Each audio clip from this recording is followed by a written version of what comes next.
জয় মা তারা। মা তারা অ্যাস্ট্রোলজি চ্যানেলের পক্ষ থেকে সকলকে জানাই আন্তরিক শুভেচ্ছা।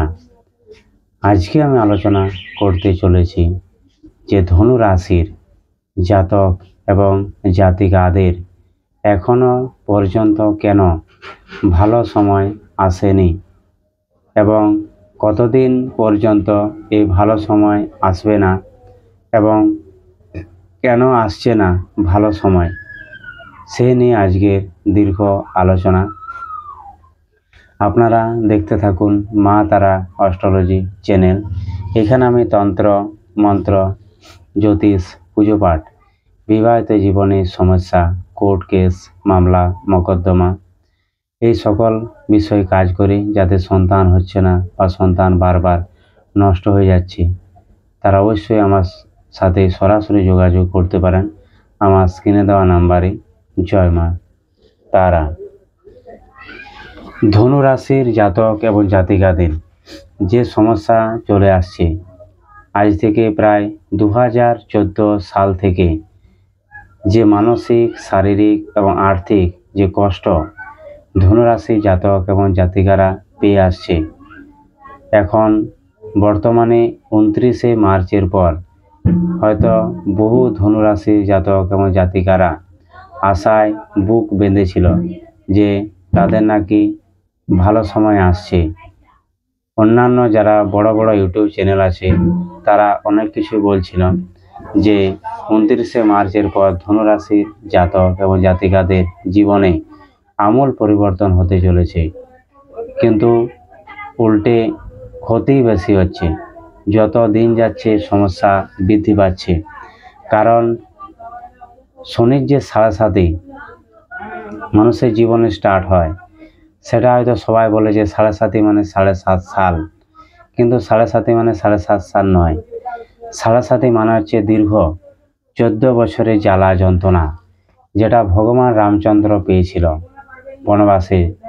সেই সালটাকে কিন্তু শনির 7.5 বলা হয়, কারণ 7.5 যখন চলে মানুষের জীবনে, ভগবান রামচন্দ্রের জীবনে যে দুর্ভোগ এসেছিল, সেই দুর্ভোগে কিন্তু ধনুরাশি জাতক এবং জাতিকাদের জীবনে এখনো পর্যন্ত ঘটে চলেছে এবং ভবিষ্যতেও কিন্তু এখন চলবে।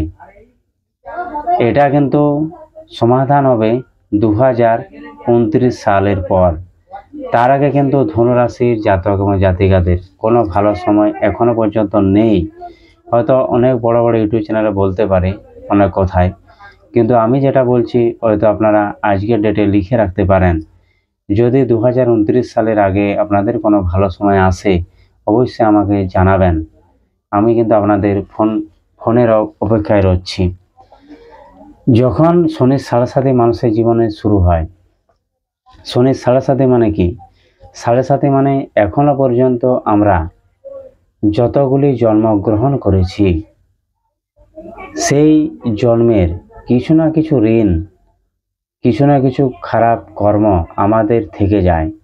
হয়তো সেই জন্মে আমাদের ভোগটা হয়নি, আমরা তার আগে হয়তো মারা গিয়েছিলাম। তার জন্য এই জন্মে সেই কর্মের ফল শনির 7.5-তে মানুষ ভোগ করে। তার জন্য শনির যখন 7.5 চলে, যে কোনো মানুষের জীবনে, সে রাজা হতে পারে, কোনো ভিখারি হতে পারে, যদি শনি জন্মছকে ভালো প্লেসমেন্টে না থাকে, শনি যদি চন্দ্রের সাথে যুক্ত হয়ে থাকে কিংবা শনি যদি রাহুর সাথে কানেকশন হয়ে থাকে, তাহলে কিন্তু সেই জাতক এবং জাতিকাকে মানসিক দিক থেকে মৃত্যুতুল্য কষ্ট অনুভব করতে হয়। এবং যে দুর্ভোগ যে জাতক বা জাতিকা ভোগ করে শনির 7.5-তে, সেই রকম দুর্ভোগ কিন্তু তার পিতা বা মাতাকে ভোগ করতে হয় শনির 7.5-তে। 7.5 মানে হচ্ছে ধনে মনে প্রাণে পুরো সম্পূর্ণভাবে শেষ হয়ে যাওয়া, এটাকে বলা হয় শনির 7.5। এই জন্য আমাদের জন্মছককে দেখতে হবে যে দিক্কান চার্ট, আমাদের পূর্বজন্মের কর্মফলকে দেখতে হবে যে আমাদের সমস্যাটা তৈরি কোথা থেকে হচ্ছে। আমরা যদি দিক্কান চার্ট দেখি, সেই দিক্কান চার্টে পুরো ক্লিয়ার থাকবে যে আমাদের ঋণটা কোথায় আছে, আমাদের কেন প্রতিকার কাজ করছে না, কেন আমাদের দিন দিন সমস্যা বেড়ে চলেছে। যারা হয়তো পৃথিবীতে পাপী ব্যক্তি তারা সুখভোগ করছে, কিন্তু আমরা ধার্মিক ব্যক্তি কিন্তু আমরা কষ্ট পাচ্ছি। এই রহস্যটা কি? এই রহস্যকে ভেদ করতে গেলে একটাই পদ্ধতি, সেটা হচ্ছে দীক্ষান চার্ট। দীক্ষান চার্ট যদি আমরা ঠিকভাবে ক্যালকুলেশন করতে পারি, তাহলে কিন্তু এটা আমরা সহজেই বুঝে উঠতে পারবো। দীক্ষান চার্টে অনেকগুলো ঋণ থাকে, যেমন কারো হয়তো পিতৃ ঋণ আছে, কারোর মাতৃ ঋণ আছে, কারো হচ্ছে স্ত্রী ঋণ আছে, কারো হয়তো পারিবারিক ঋণ আছে, কারো হয়তো সমাজের কাছে ঋণ আছে, কারো হয়তো কেউ কারো কাছ থেকে হয়তো ঋণ নিয়েছিল, সেই ঋণ শোধ করতে পারেনি, সেই ঋণ আছে।